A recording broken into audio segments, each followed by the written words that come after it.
The crisp, biting wind of a late New England autumn rattled the window panes of the old cottage, but inside the kitchen was warm, smelling of cinnamon, baked apples, and the quiet comfort of a life well lived.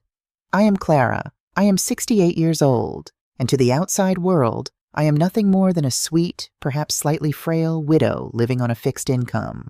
I wear hand-knit cardigans that have seen better decades. I drive a reliable 12-year-old Subaru that gets me to the local church and the grocery store. My home, a charming but undeniably aging 3-bedroom colonial nestled at the end of a gravel driveway, is filled with mismatched floral armchairs, faded Persian rugs, and framed photographs of a time that seems to slip further away with each passing day. To the untrained eye, my life is a monument to modest survival. But that is exactly the point. It is a carefully curated facade. My late husband, Arthur, was a man of extraordinary brilliance and profound humility. While our neighbors thought he was a mid-level manager at a logistics firm, Arthur was quietly building an empire in commercial real estate. He bought when others panicked. He held when others rushed to sell. By the time cancer took him from me 5 years ago, our portfolio was worth tens of millions of dollars. But Arthur had a strict philosophy, one he drilled into me on long winter nights by the fireplace. "Wealth whispers, Clara," he would say, holding my hand.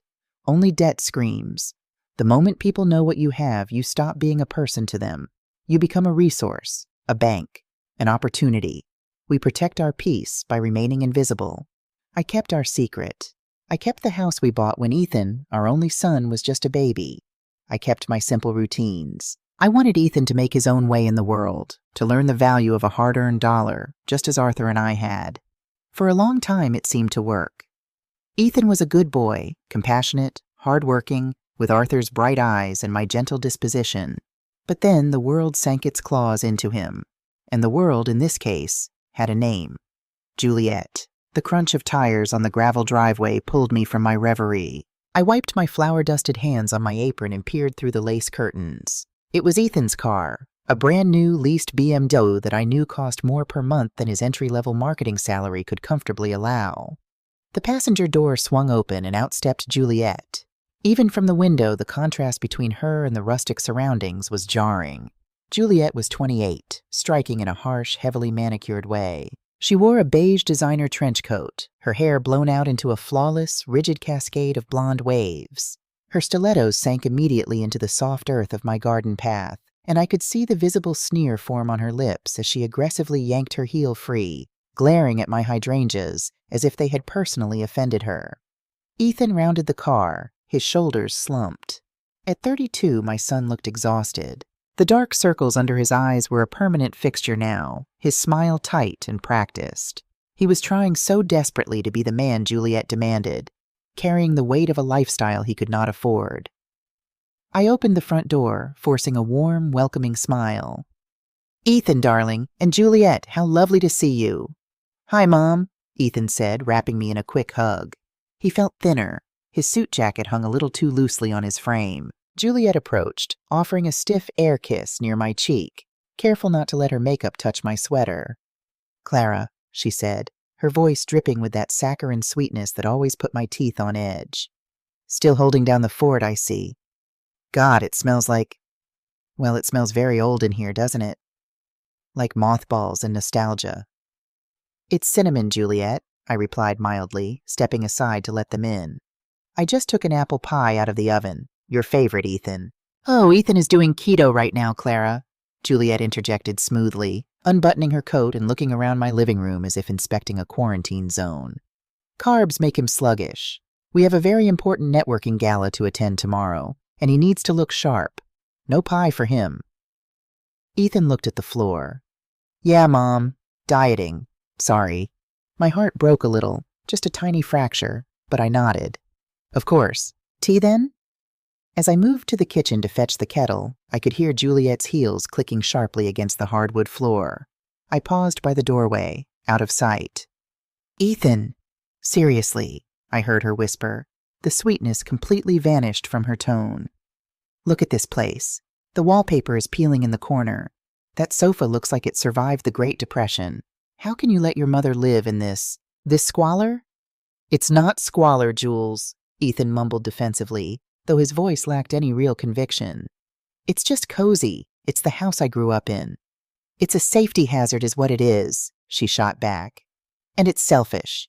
She's rattling around in a 3-bedroom house on a prime piece of acreage while we're suffocating in a 2-bedroom apartment paying exorbitant rent. Do you know what this lot would sell for to a developer?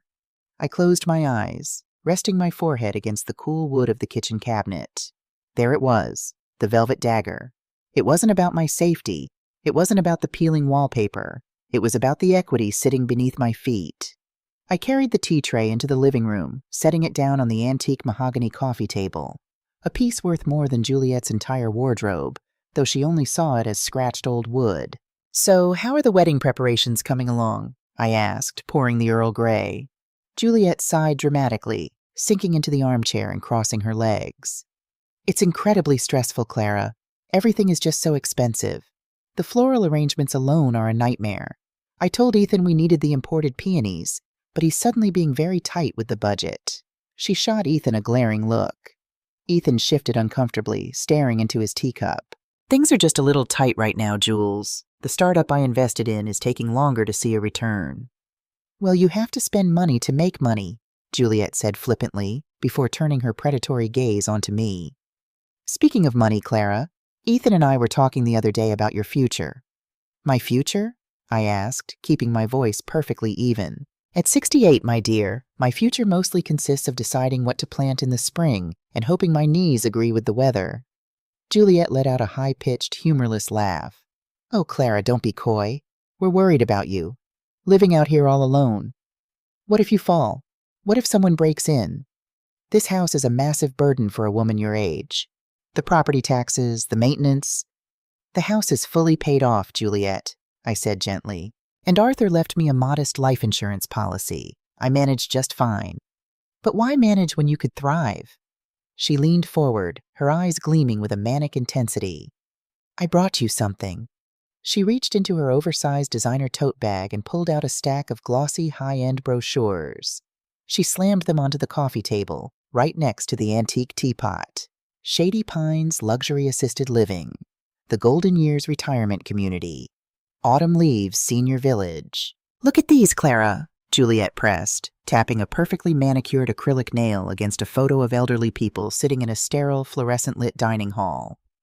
24-hour medical staff, bingo nights, people your own age to talk to, no stairs to climb, no garden to weed." "I like weeding my garden," I said softly, feeling a cold knot tighten in my stomach. "Mom, just look at them," Ethan finally spoke up, his voice cracking slightly. He wouldn't meet my eyes. "Juliet went to a lot of trouble to find the best places. It makes sense. You sell this house. The market is peaking right now. You take a portion of the sale to pay for a nice, cozy room at one of these places, and the rest?" He trailed off, unable to finish the sentence. The shame was suffocating him, but not enough to make him stop. "And the rest," Juliet seamlessly took over, "could be put to much better use. Ethan's startup needs a cash injection. We need a down payment on a house of our own, a modern house in the city where we can properly raise your future grandchildren. You do want to help your son build a future, don't you, Clara? Or are you just going to hoard this old property until it falls apart around you?" The audacity of her words hung in the air, thick and suffocating. She was calling me selfish for wanting to live in my own home, the home where I nursed my husband until his dying breath. She was weaponizing my love for my son, using the promise of unborn grandchildren to pry the deed of my house from my fingers. I looked at Ethan, my little boy, who used to bring me dandelions from the yard and tell me I was the prettiest queen in the world. Now he sat there, a hollow shell of a man, allowing his fiancée to emotionally strip mine his mother. "Arthur, what do I do?" I thought, my heart crying out to the empty space beside me. If I tell them the truth, if I show them the bank accounts, she will never leave him. She will bleed him dry, and he will let her, because he thinks he needs her. "I am not ready to leave my home, Juliet," I said, my voice quiet but laced with a steel they failed to recognize. "I appreciate your concern, but I am perfectly capable of taking care of myself." Juliet's jaw tightened. The fake smile vanished instantly, replaced by a look of profound, chilling contempt. She snatched the brochures off the table and shoved them back into her bag. "Fine," she snapped, standing up abruptly. "Be stubborn. But don't come crying to us when the boiler breaks and you freeze to death, or when you fall down those rickety stairs and break a hip. Come on, Ethan, we're going. I suddenly have a migraine." Ethan stood up quickly like a trained dog responding to a command. "Mom, I'll call you later." "Ethan," I called out before he reached the door. He stopped but didn't turn around. "Are you okay? Truly?" For a second, his shoulders heaved. I saw the tremor in his hands. He was drowning. The pressure of the impending wedding, the failed startup, Juliet's endless demands for luxury, it was crushing the life out of him. But the pride of a man in deep debt is a powerful, blinding thing. "I'm fine, Mom. Just think about what we said. Please." And then they were gone. The heavy oak door clicked shut, leaving me in the deafening silence of my home. I walked over to the window and watched the BMW speed down the driveway, kicking up gravel in its reckless haste. I stood there for a long time, the cold seeping through the glass and chilling my skin. Over the next few weeks, the campaign intensified. It wasn't always as direct as the brochures, but the psychological warfare was relentless. It was 1,000 tiny velvet daggers aimed directly at my dignity and my sanity. If I dropped a spoon while cooking, Juliet would dramatically gasp. "Oh, Clara, are your motor skills failing? My grandmother started dropping things right before the dementia set in." If I paused to remember the name of an old movie, she would exchange a knowing, tragic look with Ethan. Memory loss. "It's so sad to watch them decline, isn't it, babe?" She began calling me during the day, framing it as checking in, but the conversations were interrogations. "Did you remember to lock the doors? Did you leave the stove on? You sound tired, Clara. Are you sure you're eating enough?" It's so dangerous for an elderly woman to be isolated out there. She was building a narrative. She was planting seeds in Ethan's mind that I was rapidly deteriorating, that I was a danger to myself, that moving me out of my house and taking control of my assets wasn't theft, it was mercy. And Ethan, blinded by his own financial terror, was starting to water those seeds.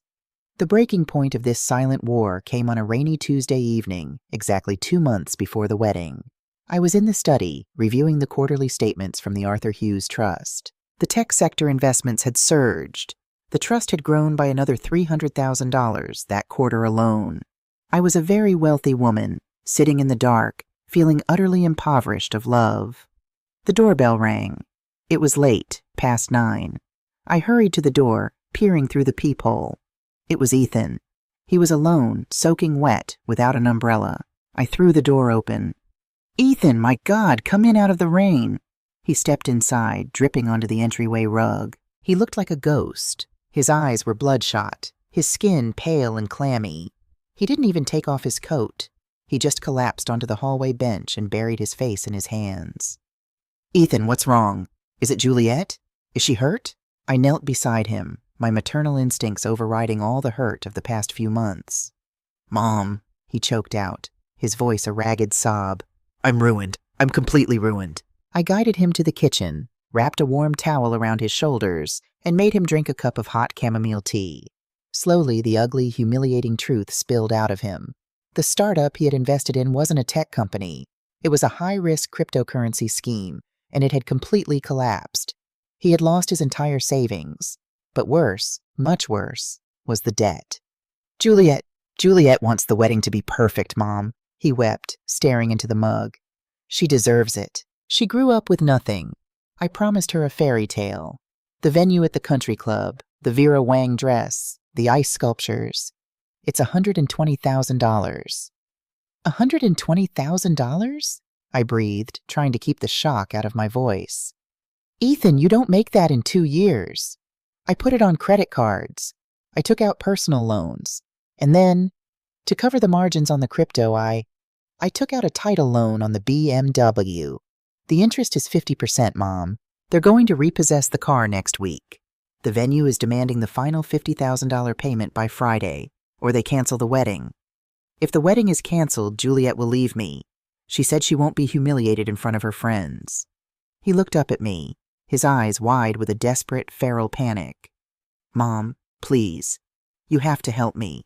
I know you don't have much, but you have the house. You could take out a reverse mortgage. You could get a home equity line of credit. Just $50,000, Mom. I'll pay you back. I swear to God I'll pay you back. If I lose Juliet, I have nothing. I sat perfectly still, listening to the rain lash against the window. My son was asking me to mortgage my home, the only security he believed I had in this world, to pay for a one-day party to appease a woman who despised me. He was asking me to risk my shelter to save his pride. I could have written him a check for $50,000 right then and there from my checking account, and I wouldn't have even noticed the dip in my balance. I wanted to. God, the mother in me screamed to write the check, to wipe the tears from his face, to fix his mistakes like I did when he scraped his knee as a boy. But Arthur's voice echoed in my mind. If you pay the ransom, Clara, they will never stop taking hostages. Juliet was the one demanding the fairy tale, knowing full well Ethan couldn't afford it. She was pushing him to the brink of bankruptcy, and now she had aimed him like a loaded gun at my house. This wasn't just Ethan's desperation. This was Juliet's strategy. Break him down, send him to his mother, and extract the wealth. Ethan, I said slowly, choosing every word with excruciating care. I cannot mortgage this house. It is the only thing keeping a roof over my head. His face crumpled. A flash of anger, hot and irrational, crossed his features before he buried it under the panic. Mom, please, you don't need all this space. You're being selfish. Juliet was right. You just want to sit on this property while my life falls apart. The words felt like a physical blow. Juliet was right. He was entirely hers now. The infection was complete. I will not mortgage the house, I repeated, my voice hardening. But I have a small emergency fund. Savings I've kept for a rainy day. $5 million in a diversified portfolio, to be exact. I can give you $10,000, Ethan. It's enough to pay off the title loan and keep your car. You will have to talk to the venue. You will have to scale down the wedding. Scale down? He looked at me as if I had suggested he cut off his own arm. Juliet will kill me. She's already invited the mayor's daughter. Then you have to be a man, Ethan, and tell your future wife the truth about your finances, I said firmly. 10,000. That is what I can give you. He took it. Of course he took it. He didn't thank me. He just took the check I wrote, stuffed it into his wet coat pocket, and walked out into the rain without looking back. As I watched his taillights disappear into the dark, I knew this wasn't the end. $10,000 was a Band-Aid on a bullet wound. Juliet wouldn't scale down the wedding. She would find another way to get the money. She would find another way to force me out. I walked into the study, unlocked the bottom drawer of Arthur's old mahogany desk, and pulled out a thick leather binder. It contained the contact information for my wealth management team, my estate lawyers, and my private investigators. I had played the frail, compliant old woman for too long. Juliet thought she was preying on a defenseless sheep. She didn't know she had just awakened the shepherd. I picked up the phone and dialed a number I hadn't used in over a year. Marcus, I said, was the deep voice answered on the second ring. Marcus was a retired state trooper who now ran a highly discreet private investigation firm. He had worked for Arthur years ago. Mrs. Hughes, he replied, sounding surprised but respectful. It's been a while. Is everything all right? No, Marcus, it is not, I said, looking out at the rain-soaked garden, feeling the last remnants of my naive maternal hope wash away. I need you to look into someone for me. Her name is Juliet Dawson. I want to know everything. Her credit history, her bank records, her past relationships. I want to know exactly what kind of snake my son has brought into my house. Consider it done, Clara. I'll have a preliminary report by Friday. Thank you, Marcus. I hung up the phone. The house was completely silent again, but the air felt different. The facade of the helpless widow was cracking, and underneath, the foundation was made of iron. The war had officially begun, and I was going to ensure that when the dust settled, only one of us was left standing. The $10,000 check was cashed less than 48 hours after Ethan walked out into the rain. I saw the alert pop up on my secure banking app while I was pruning the rose bushes in the front yard. I stood there, clippers in hand, watching the screen of my phone blur as a single treacherous tear escaped my eye. I had hoped, against all logic and experience, that the money would buy him a moment to breathe. I had hoped it would buy him the clarity to see the trap he was in. But addiction, whether it is to a substance, a lifestyle, or a toxic person, does not respect breathing room. It only consumes. The proof came 3 days later. My phone buzzed on the kitchen counter. A text message from Ethan. Mom, so sorry to bother you. The catering company suddenly demanded a $2,000 security deposit for the glassware. Complete oversight on my part. If I don't pay it by noon, they pull out. Can you float me a small loan, just until my next paycheck? I stared at the glowing letters. $2,000. It was a classic tactic. Ask for a massive sum, get rejected or partially funded, and then follow up with smaller, seemingly manageable requests that slowly bleed the victim dry. It was the financial equivalent of death by 1,000 cuts. I replied, "I'm sorry, Ethan. I gave you what I had in my emergency fund. You will have to use plastic cups." The response was immediate. Not from Ethan, but a phone call from Juliet. I let it ring 3 times, steadying my breathing before sliding my finger across the screen. "Clara," she said, her voice entirely devoid of the faux sweetness she usually weaponized. It was flat, hard, and unmistakably threatening. "Ethan just told me about your little message. Plastic cups? At a country club wedding? Are you intentionally trying to humiliate us?" "I am merely stating a financial reality, Juliet," I replied, keeping my voice mild, almost bored. "Ethan asked for money I do not have lying around in a drawer. If the glassware is a priority, I suggest you reallocate funds from the floral budget." A sharp, humorless exhale crackled through the speaker. "Listen to me very carefully, Clara. This wedding is happening exactly as I planned it. Ethan is under an immense amount of stress right now. His blood pressure is through the roof. If he has a heart attack before he's 35, it will be because his own mother sat on her hands in a massive, empty house while he drowned. You are going to help him, or I swear to God, you will never see him again after we say I do. And you can absolutely forget about ever meeting your grandchildren." She hung up before I could reply. The line clicked dead, leaving a hollow dial tone echoing in my kitchen. I set the phone down gently. My hands were perfectly steady. The sorrow that had been suffocating me for months suddenly evaporated, leaving behind a cold, crystalline clarity. She had played her final card. She had threatened my access to my son and my future lineage. She thought it would terrify me into submission. She didn't know that she had just signed her own social and financial death warrant. The following Tuesday, I attended my weekly bridge club at the local community center. The room smelled of stale coffee, floor wax, and the distinct, comforting scent of old paperbacks. To anyone looking through the frosted glass doors, we were just a table of 4 elderly women. Invisible, harmless, the kind of women society expects to quietly fade into the background. Sitting across from me, shuffling a deck of bicycle playing cards with the rapid, sharp precision of a Vegas dealer, was Eleanor Vance. Eleanor was a 70-year-old black woman who wore impeccably tailored pastel suits and pearls that were definitely not plastic.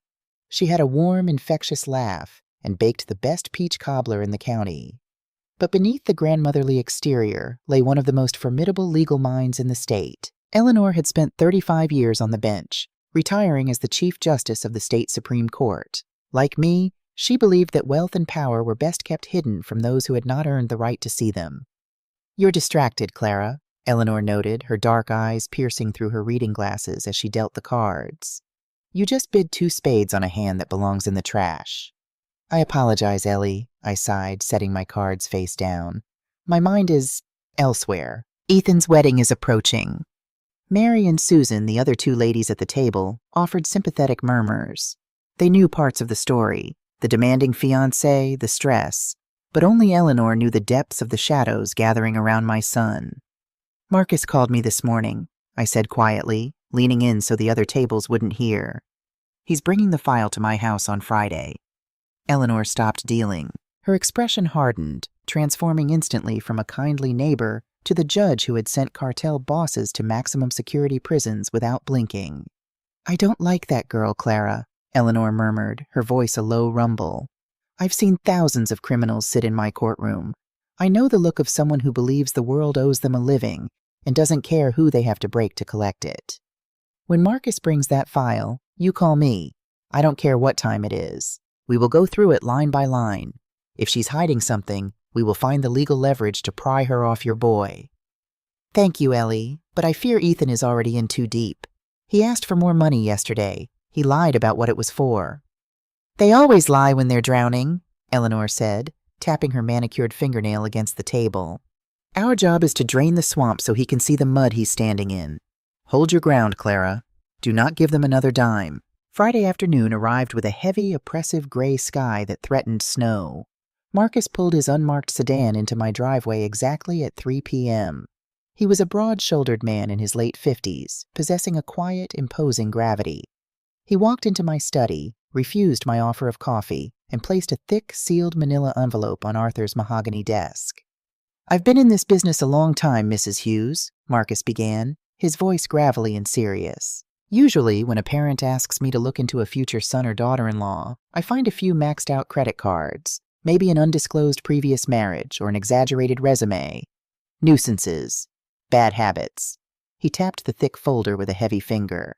"This isn't a bad habit, Clara. This is a sinkhole." I sat in my leather chair, my heart beating a slow, heavy rhythm against my ribs. "Show me."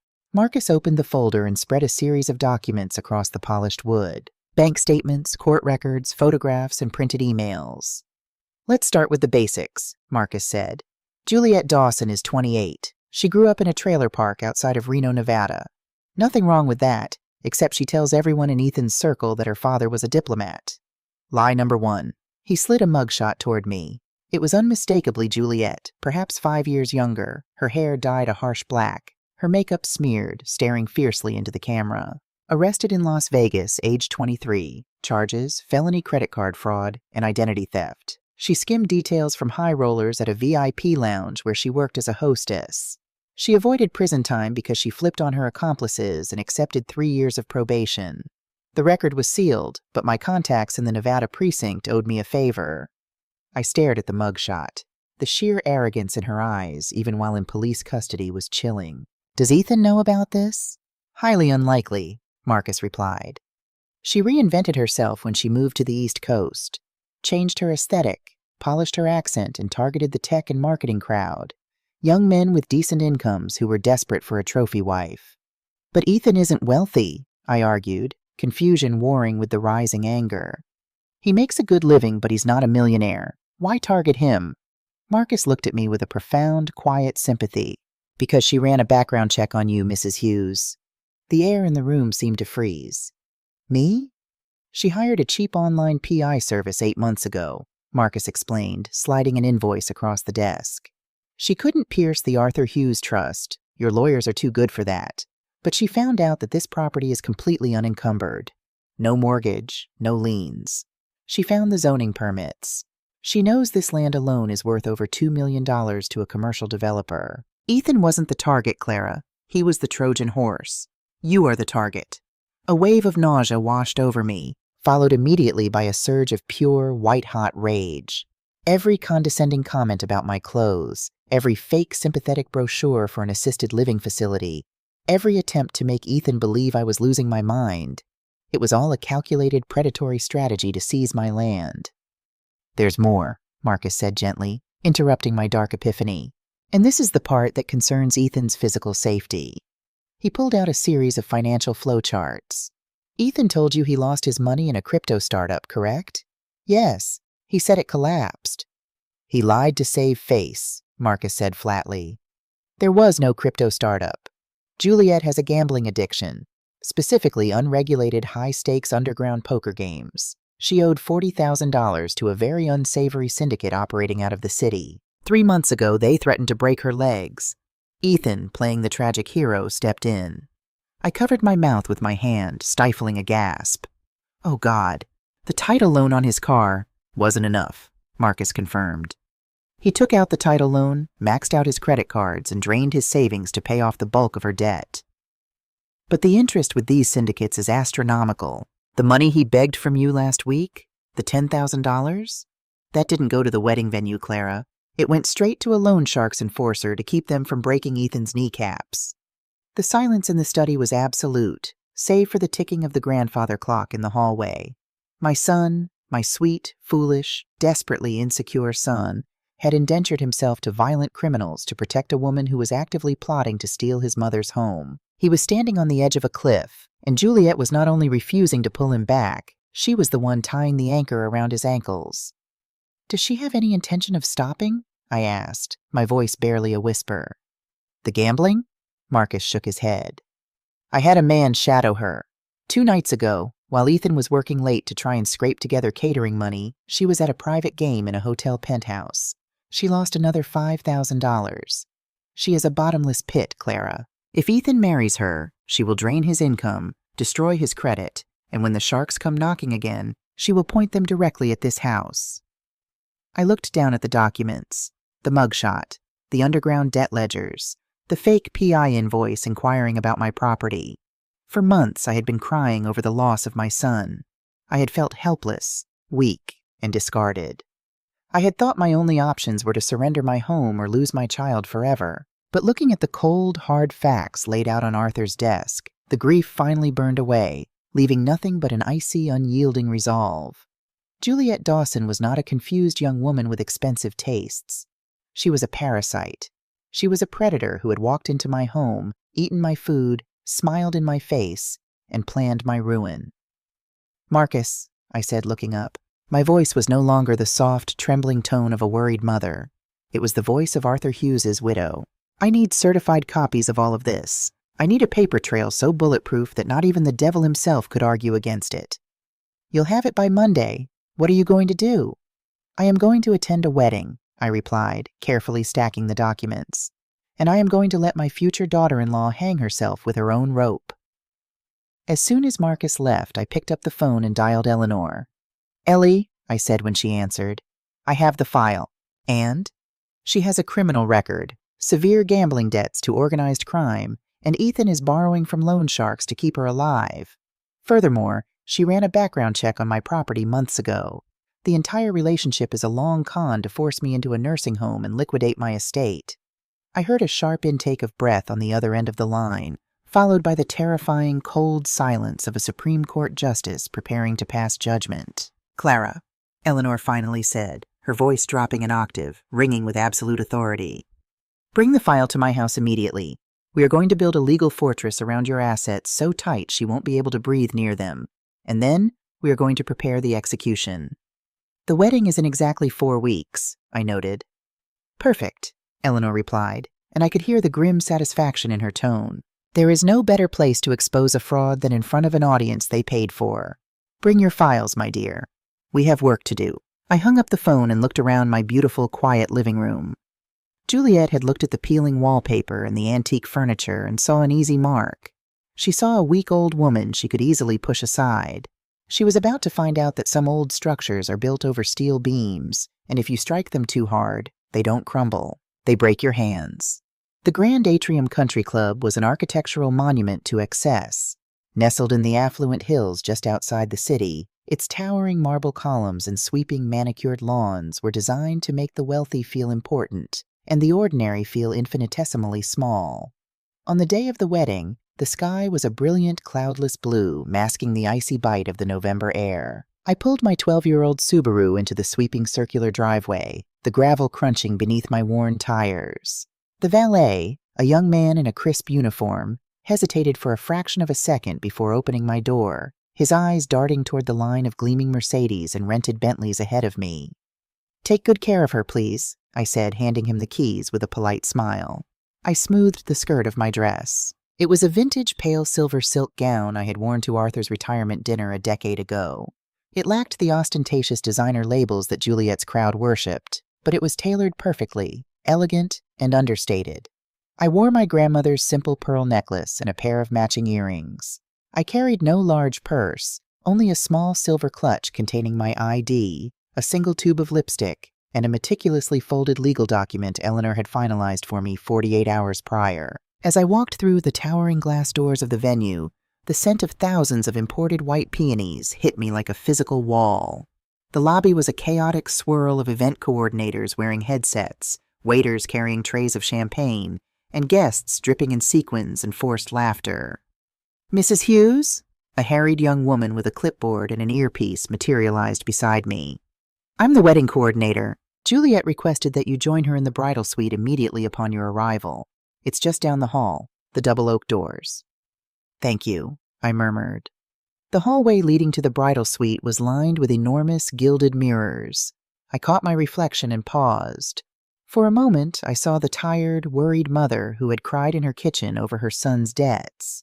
But then I straightened my spine. I lifted my chin. I channeled Eleanor's courtroom gravity and Arthur's boardroom ruthlessness. I was not walking into a celebration. I was walking onto a battlefield. I knocked twice and pushed the heavy oak doors open. The bridal suite was a hurricane of tulle, hairspray, and discarded makeup wipes. Juliet stood in the center of the room on a small pedestal, bathed in the harsh white glow of a ring light. She wore a custom Vera Wang gown, a cascade of ivory silk and French lace that plunged dangerously low in the front and trailed for yards behind her. She looked undeniably beautiful and entirely terrifying. 3 bridesmaids wearing matching blush pink gowns were fussing over her veil. "Out!" Juliet snapped, not taking her eyes off her reflection in the mirror. The bridesmaids froze. "But Jules, your lip gloss—" "I said out!" Juliet barked, her voice cracking like a whip. "Wait in the hall. Now." The girls scrambled like frightened mice, grabbing their purses and hurrying past me, clicking the heavy door shut. We were alone. The sudden silence in the opulent room was deafening. Juliet slowly turned on the pedestal. Her eyes swept over my vintage silver dress, and the corner of her mouth twitched in a sneer of pure disdain. "You actually wore that," she said, her voice dripping with venom. "To my wedding. You look like a ghost attending a funeral." "It's a beautiful day, Juliet," I said evenly, ignoring the insult. "You look lovely. Did Ethan sleep well?" "Cut the crap, Clara," she snarled, stepping down from the pedestal, careful not to trip on her massive train. She walked over to a marble vanity and picked up a sleek leather folio. "We don't have time for your folksy, sweet old lady routine. The photographer will be here in 10 minutes, and I am not going out there until we settle this." She marched over and shoved the folio into my hands. "What is this?" I asked, looking down at the thick stack of papers.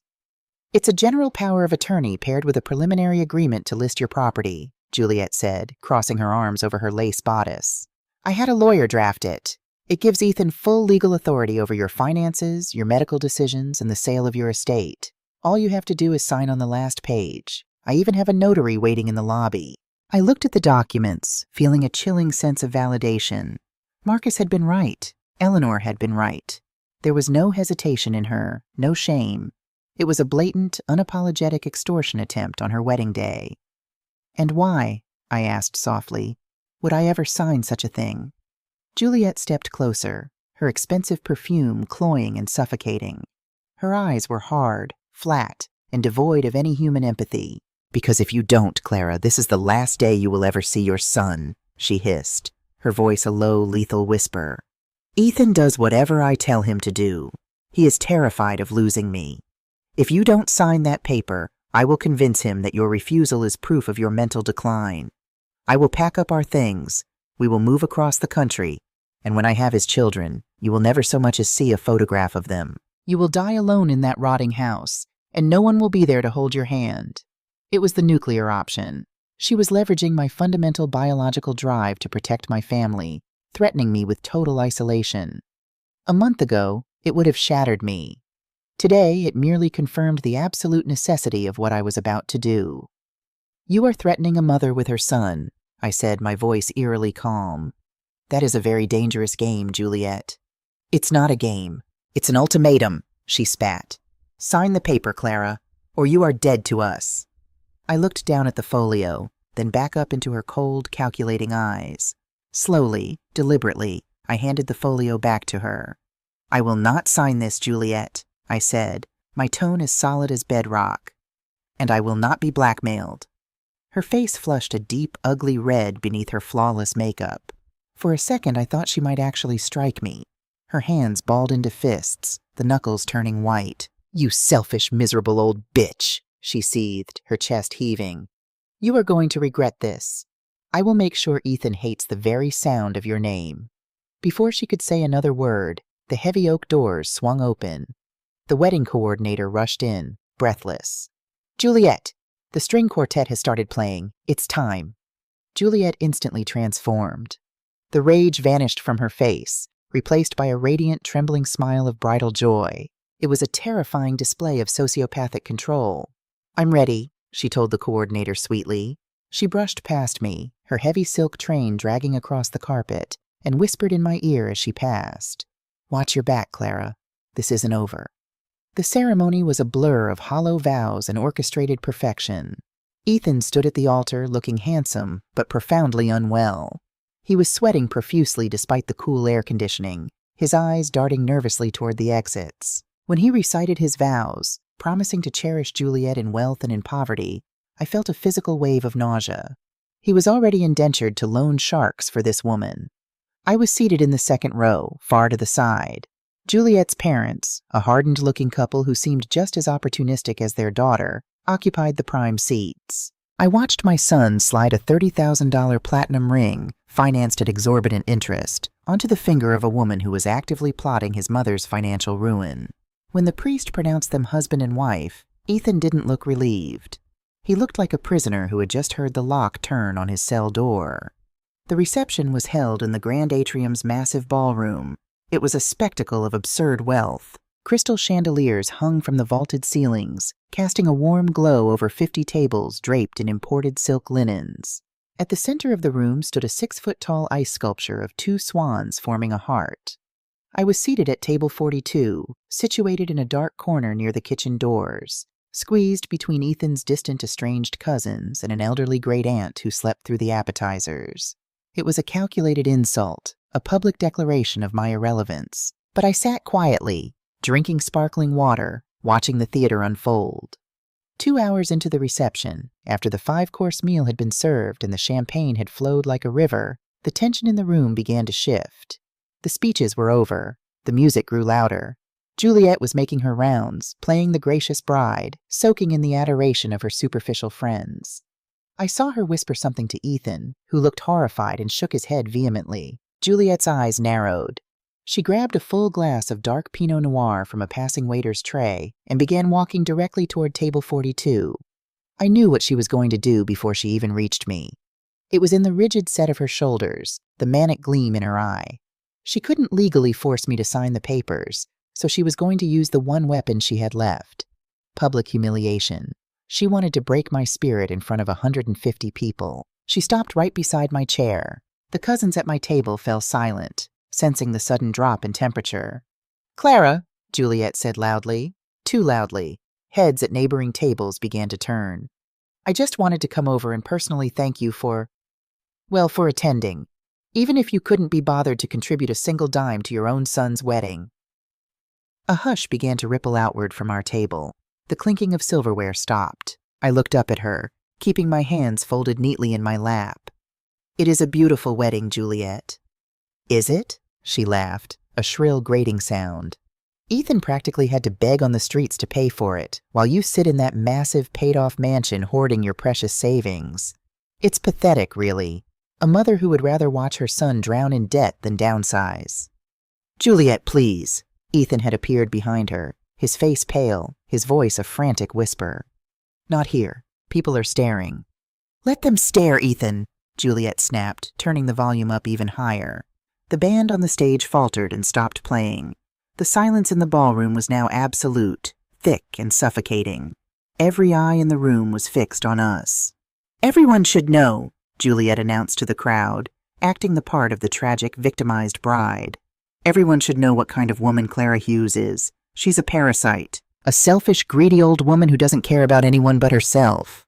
She turned back to me, her eyes blazing with a manufactured theatrical fury.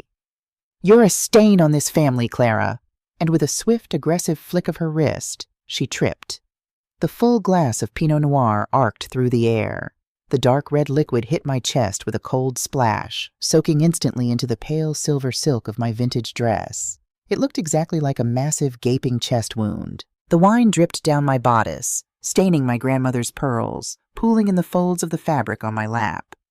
Gasps erupted around the ballroom. Several women covered their mouths in shock. I sat perfectly still. The wine was cold, seeping through to my skin, but I didn't flinch.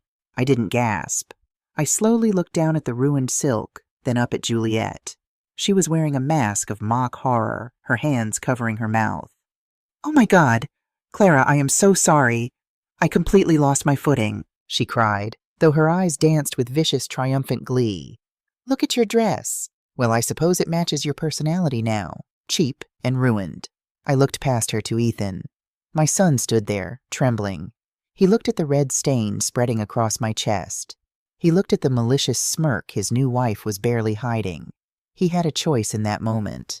He could be a man, step forward, defend his mother, and drag his bride away. Ethan opened his mouth. He took a half-step forward. Juliet whipped her head around and locked eyes with him. It was a look of pure, unadulterated dominance. "Move, and I destroy you." Ethan swallowed hard. He looked at the floor. He let his arms fall limp to his sides, and he stepped back, retreating into the shadows of the crowd. Something inside my chest, the last fragile thread of maternal denial, snapped. I didn't cry. I didn't run to the bathroom to scrub at the stain. Slowly, with the agonizing grace of a queen rising from a throne, I stood up.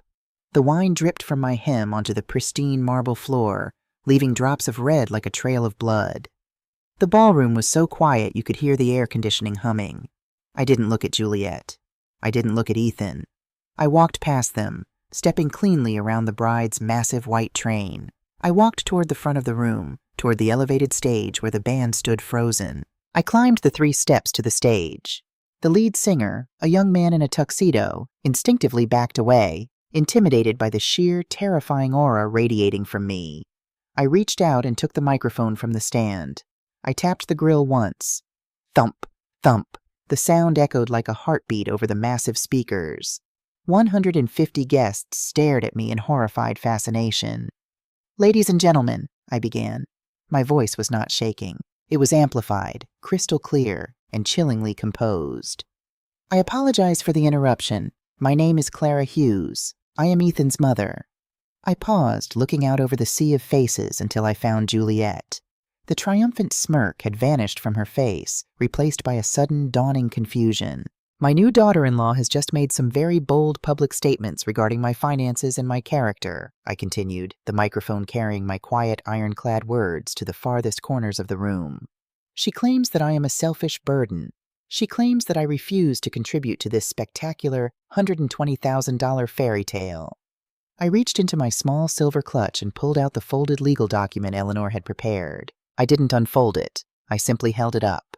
"What Juliet does not know, and what my son was too ashamed to admit, is the reality of how this wedding is being funded," I said. "Ethan did not pay for this with his hard-earned savings. Ethan paid for the deposits by maxing out his credit cards, taking out a predatory title loan on his car, and borrowing tens of thousands of dollars from an illegal underground gambling syndicate to cover Juliet's secret poker debts." A shockwave ripped through the room. Whispers exploded. Juliet's parents stood up in outrage, but the crowd shushed them, desperate to hear the rest. Juliet's face drained of all color. She looked like a ghost. "Ethan," I said, finding my son in the crowd. He was leaning against a pillar, looking as though he might be sick. "You thought you hid it from me. But a mother always knows when her son is drowning. 2 days ago, you begged me for $10,000 to pay off a loan shark's enforcer to save your kneecaps." More gasps. Someone in the back row dropped a glass. It shattered loudly, but no one looked away. "But that brings me to the venue," I continued, turning my gaze back to the crowd. 2 weeks ago, Ethan defaulted on the final $50,000 payment required by this country club. The management was going to cancel this wedding. I looked directly at Juliet. Her eyes were wide, panicked, her chest heaving. She knew exactly what I was about to say. "They didn't cancel it," I said, my voice dropping to a lethal, quiet register, "because an anonymous guarantor stepped in and signed a legal contract backing the remaining debt. That guarantor was me." The silence returned, heavier and darker than before. "I signed it," I explained, "because I wanted to see if my son would find the courage to tell his bride the truth. I wanted to see if Juliet loved him enough to marry him without the ice sculptures and the Vera Wang dress. Tonight, I received my answer. I received a glass of wine to the chest in an attempt to extort the deed to my home in the bridal suite. I took a deep breath. Arthur's lessons, Eleanor's legal genius, Marcus's thoroughness, they all culminated in this single, devastating moment. "As the sole financial guarantor of the Grand Atrium Country Club for this event," I announced, my voice ringing with finality, "I am exercising the termination clause in my contract, effective immediately." I looked over at the venue manager who was standing by the kitchen doors, his face pale, aggressively nodding in confirmation. He had received the paperwork from Eleanor's firm an hour ago. "I am withdrawing my $50,000 guarantee," I declared. "The catering, the open bar, the venue rental, the floral arrangements, none of it is paid for, and I'm not paying for it." I lowered the microphone slightly. "Juliet, you wanted everyone to know the truth. The truth is, your husband is bankrupt, you are in debt to the mob, and as of 5 minutes ago, you owe this country club $50,000 that you do not have. I suggest you and your parents start washing dishes." I placed the microphone back on the stand. I didn't wait for the screaming to start. I didn't wait for the venue manager to rush the floor to demand payment from the bride's family. I walked down the steps of the stage. The crowd parted for me like the Red Sea. No one breathed. No one whispered. They simply stepped back, making a wide path for the woman in the wine-soaked vintage dress. As I reached the grand double doors of the ballroom, I paused and looked back one last time. Ethan had collapsed into a chair, his head in his hands, completely broken. Juliet was screaming, her face contorted in an ugly mask of rage and terror as the venue staff began aggressively approaching her table. It was a bleeding wedding, a massacre of illusions and lies. And as I turned my back on it and walked out into the crisp, clean November air, I felt the heavy chains of maternal guilt shatter and fall away. The battle was over. The war had just begun, and I was going to win. The silence in my home during the 2 weeks following the wedding was not the lonely silence of a widow's house. It was the heavy, pregnant silence of a fortress after the enemy's siege engines had been burned to ashes on the battlefield. I had my vintage silver silk dress dry cleaned. The red wine stain did not come out completely. A faint, rust-colored shadow remained over the heart. I hung it in the back of my closet, a battle scar woven into silk, a reminder of the night I stopped being a victim and became a reckoning. Marcus checked in every few days with clinical detached updates on the fallout. It was as catastrophic as I had calculated. Ethan and Juliet had not spent their wedding night in the 5-star honeymoon suite they had booked. With the venue demanding immediate payment and their credit cards declined, they had been unceremoniously escorted off the Grand Atrium Country Club property by private security. They spent their first night as husband and wife in a $60 a night motel off the interstate. Within days, the country club filed a civil lawsuit against them for the $50,000. Juliet's underground creditors, the loan sharks Ethan had tried to pay off, caught wind of the public debacle. They realized the rich mother-in-law was a dry well. The threatening phone calls to Ethan's office began. Juliet lost her boutique retail job after a video of my speech, recorded by a stunned bridesmaid, began circulating in their social circles. I waited for the phone to ring. I waited for Ethan to show up at my door, humbled, shattered, begging for forgiveness rather than cash. The mother in me, battered and bruised, still held a microscopic sliver of hope that hitting rock bottom would wake him from his Juliet-induced coma. He never called. Instead, on a bitterly cold Tuesday morning, while I was sitting by the fireplace reading a novel, the doorbell rang. I looked through the peephole. It wasn't Ethan. It was a stranger in a cheap, ill-fitting suit, holding a thick manila envelope. My heart performed a slow, cold thud. I knew enough about Arthur's old business dealings to recognize a process server when I saw one. I opened the door, pulling my cardigan tight against the freezing wind. "Clara Hughes?" the man asked, his breath pluming in the frigid air. "Yes." He thrust the envelope into my hands. "You've been served." He turned on his heel and marched back to his idling sedan without another word. I closed the door, my fingers numb against the thick paper. I walked back to the kitchen table, broke the seal, and pulled out the stack of heavily stamped legal documents. The header of the first page was printed in bold, unforgiving ink. In the Superior Court of the State, petition for appointment of probate conservator. Petitioner, Ethan Hughes. Proposed conservatee, Clara Hughes. I sat down heavily in the wooden kitchen chair, the breath knocked completely out of my lungs. A conservatorship. I read through the documents, my vision swimming, bile rising in my throat. Ethan was legally petitioning the state to strip me of my human rights. He was asking a judge to declare me mentally incompetent, incapable of caring for myself or managing my finances. If he won, he would have total control. He could sell my house, liquidate Arthur's trust, place me in a locked psychiatric ward, and legally restrict who I could see or speak to. It was civil death. It was the ultimate, unforgivable betrayal. I forced myself to read the grounds for the petition. It was a masterpiece of sociopathic fiction, undoubtedly authored by Juliet and sanitized by a desperate lawyer.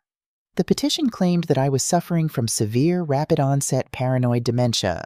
It cited my refusal to sell my large, unsafe home as a sign of hoarding and cognitive decline. It framed my actions at the wedding not as a rational response to extortion, but as a violent, psychotic break triggered by an accidental wine spill. Juliet's friends had signed sworn affidavits claiming I had been speaking gibberish and acting aggressively. But the most damning piece of paper was Exhibit C. It was a preliminary psychiatric affidavit signed by a Dr. Aris Thorne. Based on witness testimonies, erratic financial behaviors, such as the sudden irrational cancellation of wedding funding, and a history of isolation, it is my professional medical opinion that Clara Hughes is suffering from paranoid delusions and represents an immediate danger to her own financial and physical well-being. Immediate conservatorship is strongly recommended to prevent the complete dissipation of her estate. He hadn't even met me. A doctor had signed away my sanity based entirely on the lies of a desperate gambler and a cowardly son. I didn't cry. The time for tears had passed at the wedding. The people who filed these papers were not my family. They were cornered, desperate dogs. And desperate dogs jump the fence. They bare their teeth and go for the throat. I picked up the phone and called Eleanor. "Ellie, they filed it. A petition for conservatorship." "I'll put the kettle on," Eleanor replied, her voice dark and thrumming with anticipation. "Bring the documents, and call Marcus on your way. Tell him to meet us." Eleanor's home was a sprawling Victorian estate, functioning part-time as a sanctuary for retired judges and part-time as a war room. When I arrived, Marcus was already there, sitting in a leather armchair in her cavernous library, a laptop open on his knees. Eleanor, wearing a stark black turtleneck that made her look like an executioner, took the petition from my hands. She read it in absolute silence. For 5 minutes, the only sound in the room was the ticking of a grandfather clock and the crackle of the fireplace. When she reached Exhibit C, the doctor's affidavit, Eleanor stopped. A slow, chilling smile spread across her face. It was the smile of a predator watching its prey step directly into a steel jaw trap. "Oh, Clara," Eleanor whispered, tossing the packet onto the mahogany table. "They are incredibly, breathtakingly stupid." I looked at her, my hands still trembling slightly from the shock of my son's betrayal. "They have sworn affidavits, Ellie. They have a doctor." "They have accomplices to perjury," Eleanor corrected smoothly. "Let me tell you about Dr. Aris Thorne. He is a disgrace to the medical board. He runs a pill mill on the east side of the city, prescribing heavy narcotics to anyone with cash. He is also known in certain, less reputable legal circles as a hired gun. For the right price, he will write an evaluation diagnosing a lamppost with schizophrenia." Marcus cleared his throat, turning his laptop toward us. "And I can tell you exactly how he got the right price. Juliet's loan sharks. The syndicate she owes money to? They use Dr. Thorne to write fake disability claims for their associates. Juliet utilized her criminal connections to buy a medical diagnosis to steal your house." The sheer scale of the corruption made my head spin. "But how do we prove that in a probate court? It will be my word against a licensed doctor and my own son." Eleanor leaned forward, resting her elbows on her knees, her eyes gleaming with absolute, terrifying brilliance.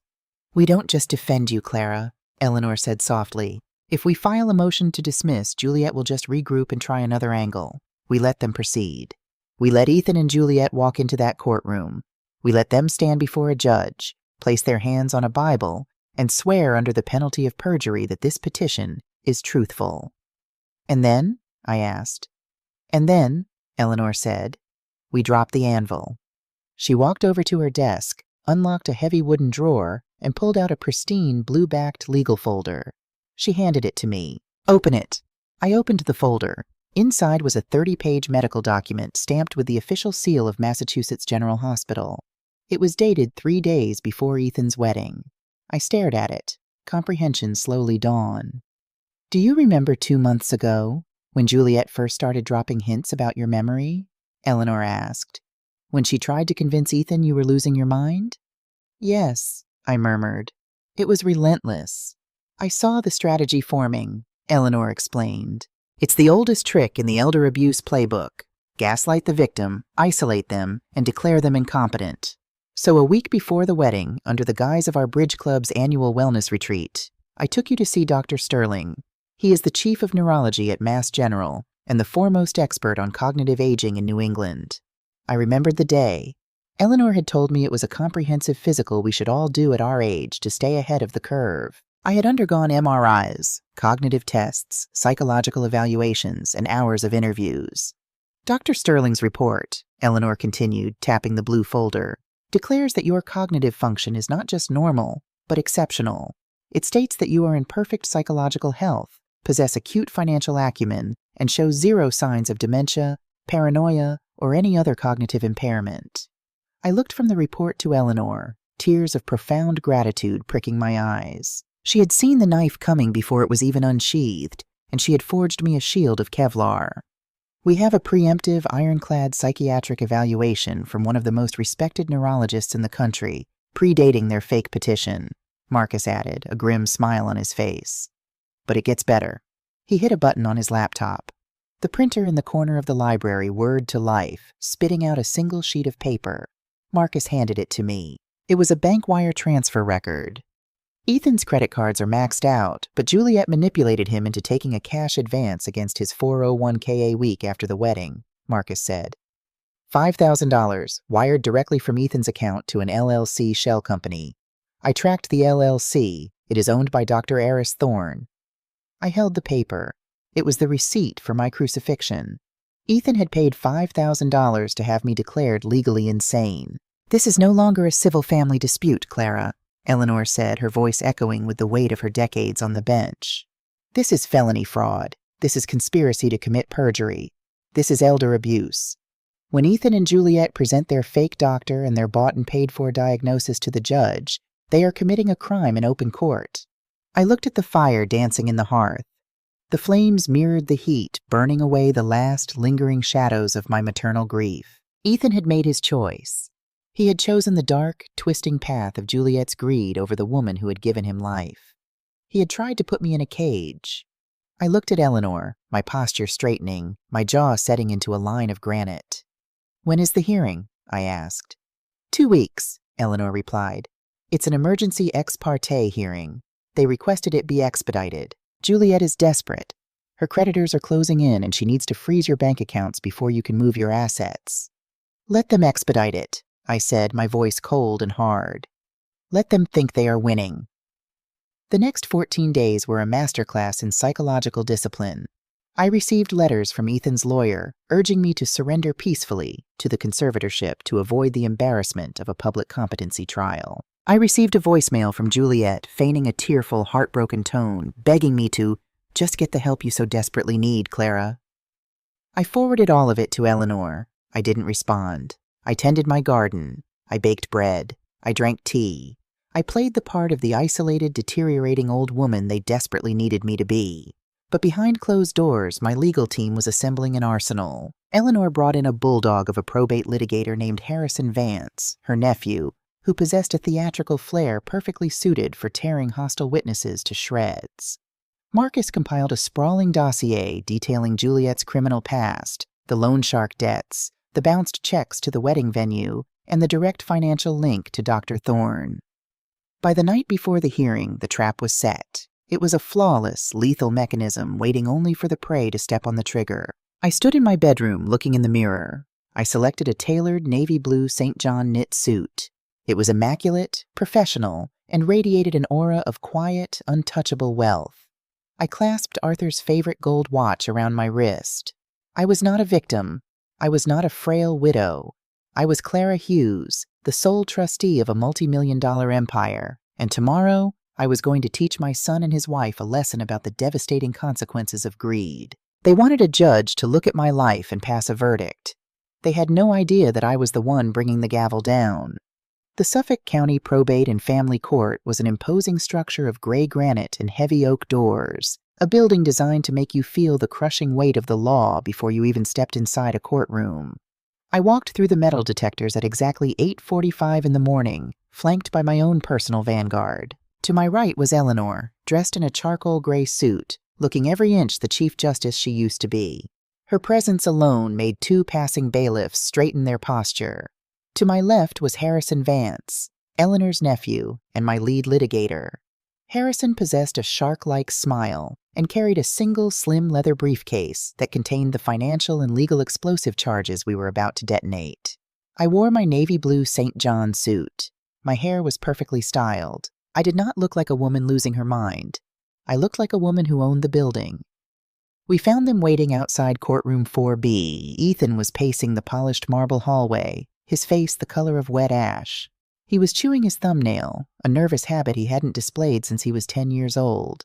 Juliet sat on a wooden bench, wearing a modest powder blue dress and a string of fake pearls, a sickeningly obvious attempt to look like the wholesome, deeply concerned daughter-in-law. Her bottom-feeding attorney, a sweaty, anxious man named Gills, whose suit looked like he had slept in it, was whispering frantically in her ear. When Juliet saw me, her eyes lit up with a malicious, triumphant gleam. She stood up, smoothing her skirt, and nudged Ethan. Ethan stopped pacing. He looked at me, then at the formidable legal team flanking me, and the color drained from his face entirely. He swallowed hard and looked away. Juliet, however, stepped forward. She had an audience in the hallway, several other families waiting for their own hearings, and she wasn't about to miss an opportunity for a performance. "Clara," she said, her voice trembling with manufactured sympathy, loud enough for the hallway to hear. "I'm so glad you came. Please, don't be frightened. We're just trying to get you the help you need. You haven't been yourself lately." I stopped a few feet from her. I looked at the fake pearls around her neck, then up into her cold, calculating eyes. "You are wearing a blue dress, Juliet," I said, my voice quiet, even, and utterly devoid of emotion. "It's a poor choice for a slaughter." Before she could process the threat, the heavy oak doors of courtroom 4B swung open. "Case of Clara Hughes," the bailiff called out. "Emergency petition for conservatorship. All parties, step inside." Because it was a probate matter involving medical privacy, the hearing was closed to the public. It was just us, the court reporter, the bailiff, and Judge Thomas Abernathy, a stern, 60-something magistrate known for his blistering lack of patience for frivolous litigation. We took our seats. Ethan and Juliet sat at the petitioner's table with Mr. Gills. I sat at the respondent's table with Harrison, while Eleanor took a seat in the gallery directly behind me, her arms crossed, watching the judge like a hawk. Judge Abernathy adjusted his reading glasses and looked down at the thick file before him. He let out a heavy sigh that echoed through the quiet courtroom. "I have read the emergency petition, Mr. Gills," the judge began, his voice a low gravel. "You are asking this court to strip Mrs. Clara Hughes of all financial and personal autonomy, effectively immediately, based on an alleged rapid cognitive collapse and paranoid behavior. These are extreme measures. Let us hear your argument." Mr. Gills stood up, sweating profusely. "Yes, Your Honor. The petitioners, Mrs. Hughes's only son and his wife, come before you with heavy hearts. In recent months, my clients have witnessed a terrifying decline in Mrs. Hughes's mental state. She has become isolated, hoarding a massive, unsafe property that she cannot maintain. Furthermore, 3 weeks ago, she suffered a violent psychotic break at my client's wedding, screaming obscenities and destroying property without provocation." He paused dramatically, gesturing toward Juliet, who was now dabbing her dry eyes with a tissue. "Most alarmingly, Your Honor," Gills continued, "we have an affidavit from Dr. Eris Thorne, a licensed physician, who concludes that Mrs. Hughes is suffering from severe paranoia and is an immediate danger to her own estate. We ask the court to grant temporary conservatorship to her son, Ethan Hughes, to protect her assets from her own delusions." Judge Abernathy looked over the rim of his glasses at my table. "Mr. Vance, you represent the proposed conservatee. How does your client respond to these deeply concerning allegations in the medical affidavit?" Harrison Vance stood up slowly. He buttoned his suit jacket with deliberate, agonizing precision. He didn't look flustered. He looked like a man who had just been handed a royal flush. "Your Honor," Harrison began, his voice smooth and carrying the lethal cadence of a master orator. "My client responds to these allegations by calling them exactly what they are: a desperate, malicious, and entirely fabricated extortion attempt orchestrated by a bankrupt son and a daughter-in-law deeply indebted to organized crime." Ethan gasped audibly. Juliet's head snapped up, the fake tears vanishing instantly. Mr. Gills jumped to his feet. "Objection! Outrageous speculation!" "Overruled!" Judge Abernathy barked, leaning forward, his interest suddenly piqued. "Sit down, Mr. Gills. Proceed, Mr. Vance." "Thank you, Your Honor," Harrison said, stepping out from behind our table. "Let us address the prosecution's star witness first, Dr. Eris Thorne.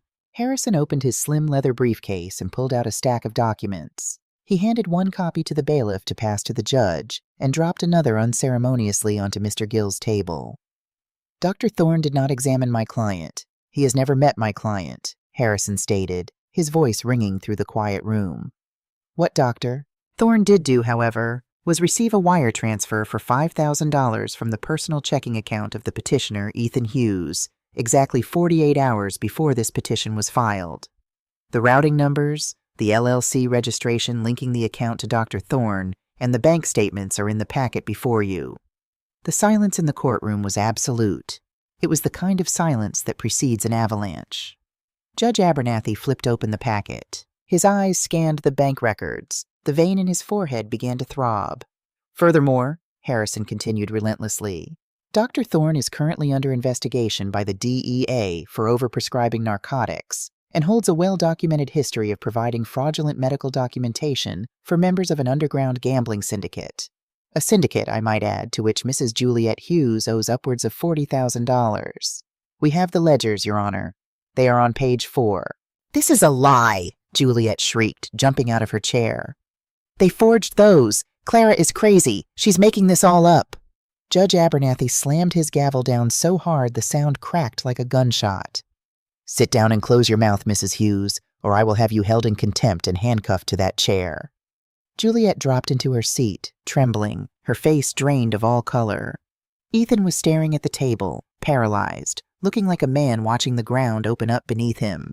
Mr. Vance, the judge said, his voice dangerously low, a storm brewing in his dark eyes. Are you alleging that the petitioners have presented a bribed physician and falsified a medical affidavit to this court? I am not just alleging it, Your Honor. I have provided the receipts, Harrison replied smoothly. But if the court requires an actual legitimate evaluation of my client's cognitive health, I am happy to provide one. Harrison pulled the blue-backed Mass General folder from his briefcase and handed it to the bailiff. This is a comprehensive neurological and psychiatric evaluation conducted by Dr. William Sterling, Chief of Neurology at Massachusetts General Hospital. It was conducted exactly 1 week prior to the wedding in question. Dr. Sterling concludes that Mrs. Hughes possesses an exceptionally sharp, flawless cognitive profile. No dementia, no paranoia, no hoarding, just a brilliant, independent woman. Judge Abernathy read the cover letter from Dr. Sterling.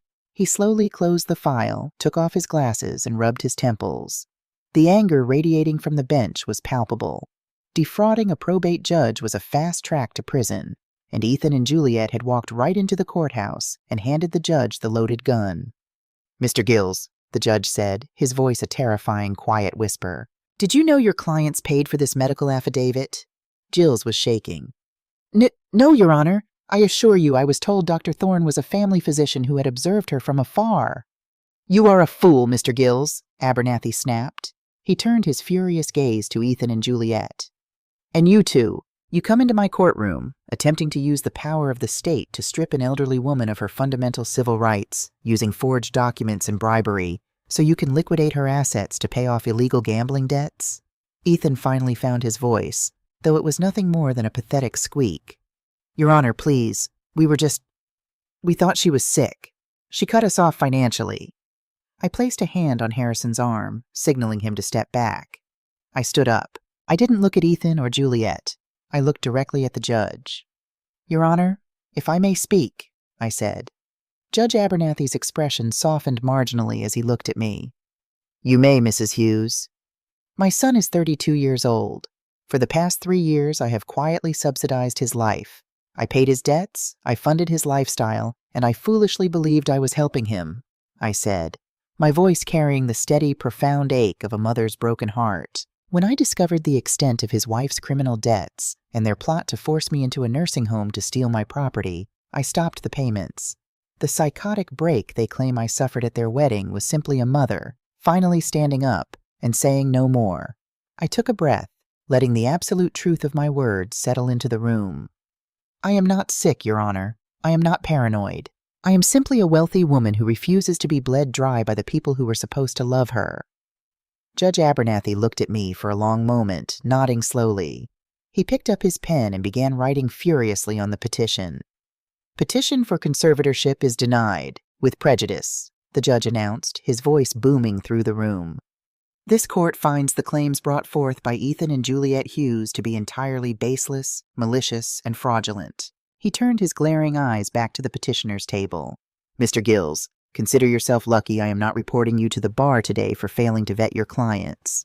As for you, Mr. and Mrs. Hughes, Abernathy said, his tone dripping with disgust, you do not get to walk away from this. I am officially referring this case, along with the financial documents provided by the defense, to the district attorney's office. You are going to be investigated for conspiracy to commit perjury, fraud upon the court, and attempted elder abuse. I highly suggest you retain criminal defense attorneys. Immediately. The gavel came down a final time. We are adjourned. The court reporter stopped typing. The bailiff opened the doors. It was over. The guillotine had fallen. I turned and walked out of the courtroom, Eleanor and Harrison flanking me. We stepped out into the bright marble hallway. Behind us, I could hear Mr. Gills frantically packing his briefcase, yelling at Juliet that he was withdrawing as their counsel. A moment later, Ethan and Juliet stumbled out of the courtroom. Juliet was hyperventilating, mascara running down her face in black streaks. The arrogant, untouchable facade was completely shattered. She was looking at the very real prospect of state prison. Ethan looked like a walking corpse. He saw me standing near the elevators and took a hesitant step forward. "Mom," he whispered, his voice cracking. "Mom, the DA, they're going to arrest us. Please, you have to tell them it was a misunderstanding. You have to call your lawyers off." "I don't control the district attorney, Ethan," I said coldly. "You committed perjury in a court of law. Those are the consequences of your own actions." "You did this!" Juliet screamed, lunging forward, though Ethan caught her arm to hold her back. "You planned this! You held onto those bank records just to trap us. You're a monster." "I simply allowed you to dig your own grave, Juliet," I replied. "You were the ones who decided to jump into it." As we stood there, a man in a courier uniform stepped off the elevator. He looked at a clipboard, then looked up, spotting Ethan and Juliet. He walked directly over to them. "Ethan Hughes and Juliet Dawson?" the courier asked. Ethan, numb and bewildered, nodded. The courier handed them a sealed envelope. "Notice to vacate. Have a good day." He turned and walked back to the elevator. Juliet tore the envelope open with shaking hands. She read the paper, and her face went from pale to a sickly, translucent white. "What is it?" Ethan asked, panic rising in his voice again. It's an eviction notice," Juliet stammered, looking completely lost. "From Pinnacle Realty. They're giving us 48 hours to vacate the apartment for non-payment of rent, but I talked to the property manager last week. He said the owner of the building was giving us an extension. He said the owner was a silent trust that didn't mind a grace period." She looked up, her eyes darting around the hallway until they landed on me. She saw the absolute, terrifying stillness in my posture. "No," Juliet whispered, stepping back as if I had physically struck her. "No, that's impossible." I took a slow, deliberate step toward them. The air in the hallway seemed to freeze. "Arthur was a very smart man," I said, my voice dropping to a conversational yet deadly register. "He diversified our portfolio. We owned commercial lots, strip malls, and several high-end residential complexes in the city. When you two moved into that luxury 2-bedroom apartment 2 years ago, Ethan bragged about the amazing deal he negotiated with Pinnacle Realty." Ethan's eyes widened to the size of saucers. His mouth opened, but no sound came out. "I am the primary trustee of the Arthur Hughes Trust," I explained, delivering the final fatal blow. "Pinnacle Realty is a subsidiary of that trust. I am your landlord, Ethan. For 2 years, I instructed the property manager to give you the amazing deal. For the last year, as you fell further and further behind on your rent to pay Juliet's loan sharks, I was the one who instructed them not to evict you. I carried your debt." Juliet let out a choked, hysterical sob. She was realizing the true, horrific magnitude of the entity she had tried to attack. She hadn't just bitten the hand that fed her. She had tried to slaughter the entire estate that was keeping a roof over her head. "But I am no longer carrying your debt," I said, my voice hardening into steel. "The grace period is over. The trust demands its payment. You have 48 hours to pack your things and get out of my building." I didn't wait for a response. There was nothing left to say. I turned my back on my son and his screaming, broken wife, and I walked onto the elevator with Eleanor and Harrison. As the elevator doors slid shut, Cutting off the sounds of Juliet's sobbing echoing in the marble hallway, I looked straight ahead at my reflection in the polished brass doors. The tired, worried widow was gone. In her place stood a queen, forged in the ashes of their greed, entirely untouchable, and finally, completely free. The winter that followed the courthouse massacre was one of the most brutal New England had seen in a decade. For 6 weeks, blizzards battered the coastline, burying the city under feet of suffocating, relentless snow. Inside my home, however, the hearth was always lit. The fire crackled, casting warm golden light across the antique mahogany furniture and the faded Persian rugs. I spent my days reading, baking, and reviewing the sprawling portfolios of the Arthur Hughes Trust. I felt a profound, unprecedented stillness. It was the peace of a woman who had finally excised a tumor she had been carrying for years. The outside world, meanwhile, was actively tearing my son's life to shreds. Marcus visited me every Friday for tea, bringing with him the grim, clinical updates of the fallout. The district attorney's office had not taken Judge Abernathy's referral lightly. An aggressive investigation into the fraudulent conservatorship petition was launched within days. Subpoenas were issued. Bank accounts were frozen. Juliet didn't even wait for the first snowflake to fall, Marcus told me one afternoon, brushing snow from his heavy wool coat as he stepped into my foyer. The moment she realized the DA was pulling the wire transfer records for Dr. Thorne, her survival instincts kicked in. She packed 2 suitcases of designer clothes, the ones the creditors hadn't seized yet, and vanished. I handed him a mug of Earl Grey. Vanished? Liquidated what little was left in Ethan's checking account, about $400, and caught a Greyhound bus heading west, Marcus explained, his voice laced with disgust. She left her wedding ring on the kitchen counter of the apartment they were being evicted from. The syndicate loan sharks showed up the next day looking for her. They found Ethan instead. A tiny involuntary tremor ran through my hand, rattling the teacup against the saucer. The mother in me, buried deep beneath layers of hardened resolve, still reacted to the thought of her child in danger. "Is he alive?" I asked quietly. "He's alive," Marcus confirmed. The sharks realized pretty quickly that Ethan is a dry well. You can't squeeze blood from a stone, and Ethan doesn't have a dime to his name. They roughed him up a bit, a black eye, a bruised rib, just to send a message, and then they wrote the debt off as a loss. But Ethan's problems are much bigger than the syndicate now. "The DA," I murmured. "Exactly. He's facing felony charges for perjury and conspiracy. He was fired from his marketing firm the day the police showed up at his office to question him. He's living in his car, Clara. He's entirely radioactive. No one will touch him." I looked into the roaring fire. Juliet had done exactly what a parasite does when the host dies. She detached and went looking for another victim. She had left Ethan holding the bag, facing the wrath of the justice system and the crushing weight of his own profound stupidity. "Will he go to prison?" I asked. Marcus sighed, a heavy, tired sound. "Probably not. He has no prior record, and the DA knows Juliet was the mastermind. His public defender is negotiating a plea deal.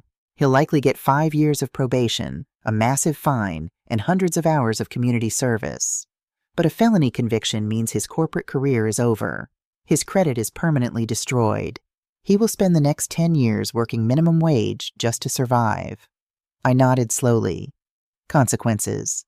Consequences," Marcus agreed. 3 nights later, the blizzard of the century hit.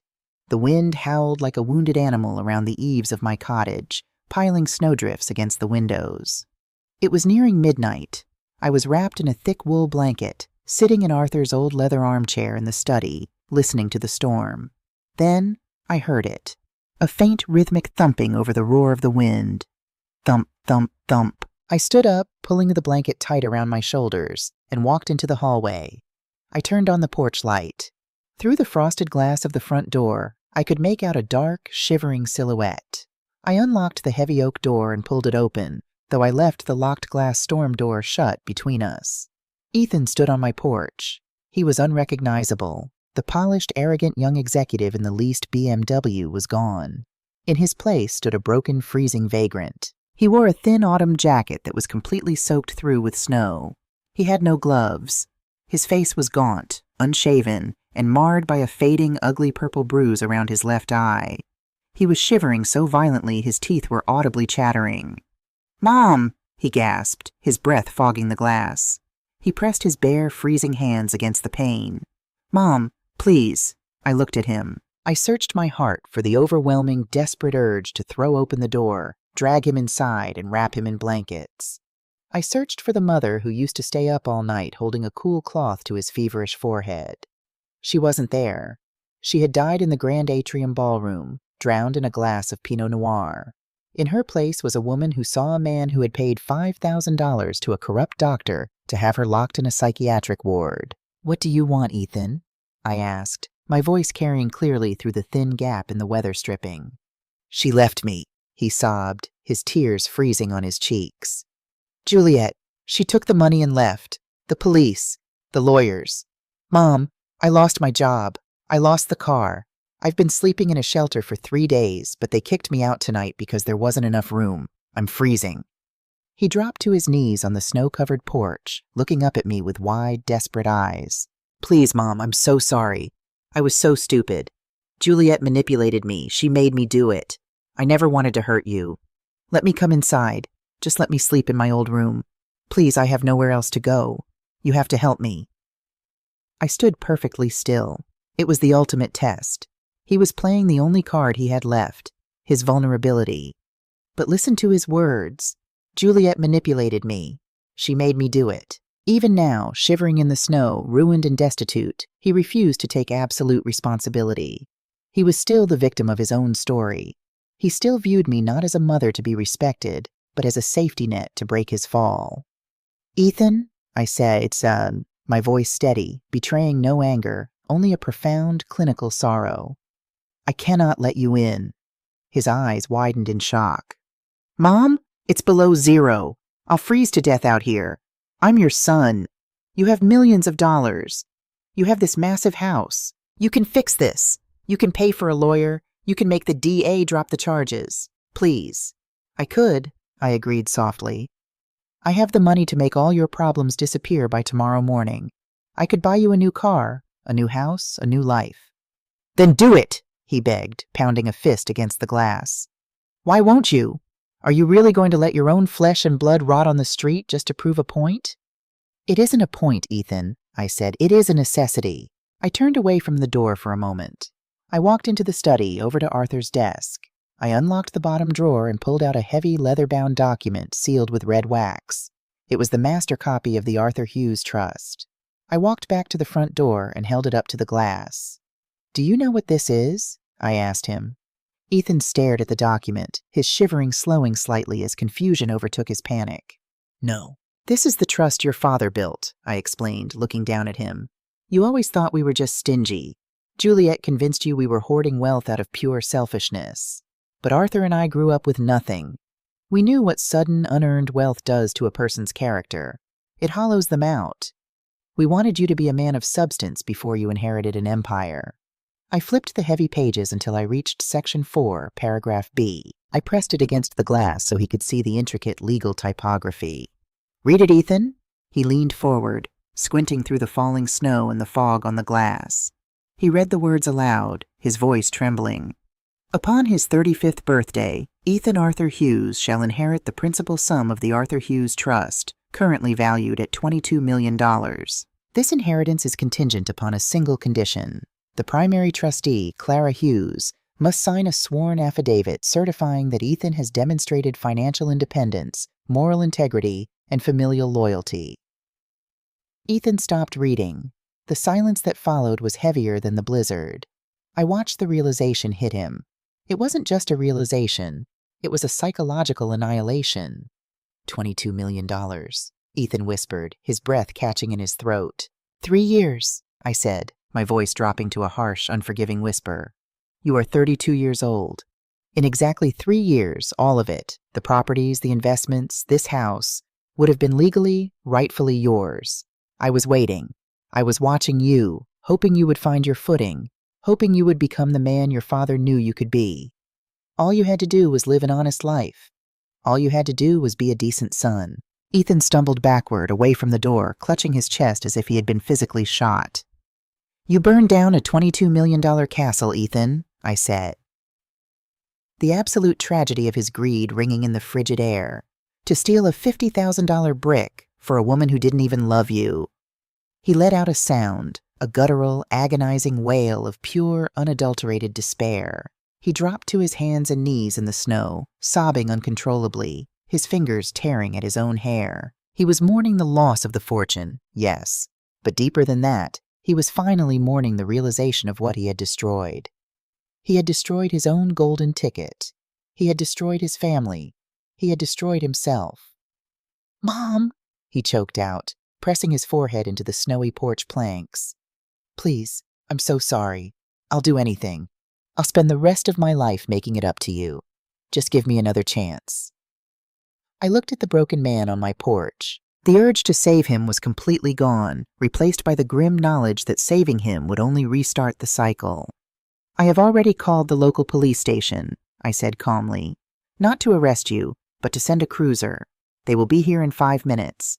They have a voucher for a warm bed at the county shelter and a hot meal. They will take you there." Ethan looked up, his face a mask of absolute devastation. "You're sending me away?" "I am letting you face the consequences of the life you chose," I replied. "You cannot stay here, Ethan. This is not your home anymore. You have to build your own." "Mom, please." "Goodbye, Ethan." I didn't wait for him to reply. I stepped back, closed the heavy oak door, and turned the deadbolt. Click. The sound was sharp, definitive, and final. I walked back into the study, threw another log onto the fire, and sat down in Arthur's chair. I listened as the wailing wind outside was eventually pierced by the distant wail of police sirens. I watched the red and blue lights flash briefly through the window curtains as they picked him up. And then, the lights faded, and the house was quiet once more. I closed my eyes, and for the first time in 3 years, I slept through the entire night without waking up once. 1 year later, the New England spring was glorious. The hydrangeas in my front garden were blooming in vibrant, explosive shades of blue and violet, and the air smelled of damp earth and fresh beginnings. I sat on the sprawling flagstone patio behind my house, a crystal pitcher of iced tea sweating on the wrought iron table.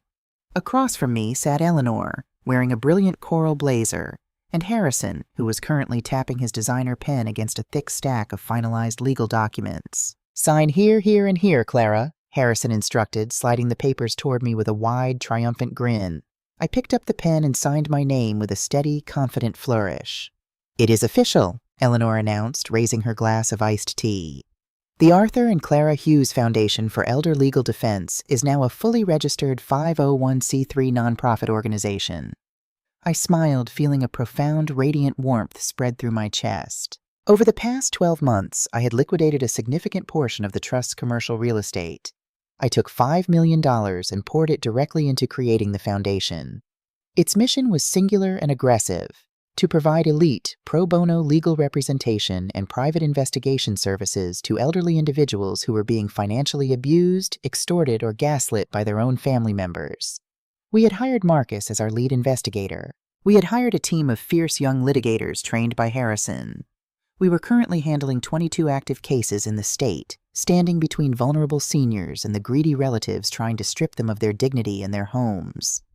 "I still can't believe how fast you got this off the ground, Clara," Harrison said, packing the signed documents into his briefcase. "You're a force of nature." "I had excellent motivation," I replied lightly. "Have you heard anything about the boy?" Eleanor asked gently, her judicial demeanor softening into the tone of a dear friend. I looked out over the blooming garden. "Marcus keeps tabs on him from a distance. Ethan pleaded guilty to the lesser charges. He avoided prison, but he has 3 years of strict probation. He's working stocking shelves on the night shift at a grocery store 2 towns over.